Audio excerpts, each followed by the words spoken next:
Hello friends, నేను మీ లాక్రిచారిని. Recent గా viral అవుతున్న నేమ్ ఏంటంటే జానీ మాస్టర్.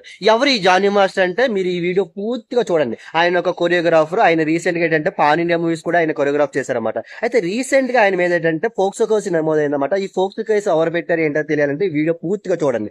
ఎందుకంటే రీసెంట్ గా ఆమె ఒక అసిస్టెంట్ కొరియోగ్రాఫర్ అన్నమాట. ఇది జానీ మాస్టర్ గారి దగ్గర కూడా చేసింది ఆమె. రీసెంట్ గా ఆమె ఏంటంటే డీ షోలో కూడా చేసింది. అయితే డీ షోలో చేసిన వ్యక్తి మీద ఆయన ఏంటంటే లైంగికంగా వేధించాడంటూ, అలాగే ఏంటంటే తనని చాలా విధాలుగా అత్యాచారం కూడా పాల్పడ్డాడంటూ, అలాగే మన అవుట్డోర్ షూట్లకు వెళ్ళినప్పుడు కూడా చాలా వేధించాడంటూ ఆమె ఏం చేసిందంటే రాయదుర్గ పోలీస్ స్టేషన్ అంటే కంప్లైంట్ చేసిందన్నమాట. ప్రస్తుతానికి ఏంటంటే వాళ్ళు ఏం చేశారంటే పోలీసులు ఆయన మీద జీరో ఎఫ్ఐఆర్ కింద కేసు నమోదు చేశారు. ప్రస్తుతానికి ఆయన ఉంటున్న ఏరియా ఎక్కడంటే నర్సింగ్ దగ్గరలో ఉంటాడని తెలిసింది. అయితే నర్సింగ్ పోలీస్ స్టేషన్ కి ఈ కేసు అక్కడికి బదిలీ చేశారన్నమాట. అయితే రీసెంట్ గా ఏంటంటే ఆయన జానీ మాస్టర్ అనే వ్యక్తి ఏంటంటే రీసెంట్ ఇప్పుడు ఏంటంటే పరారులో ఉన్న విషయం తెలుస్తుంది. అయితే ఇలాంటి జరిగేటప్పుడు ఏంటంటే తెలిసి కొన్ని తెలియని ఇంకా చాలా ఉండి ఉంటాయి.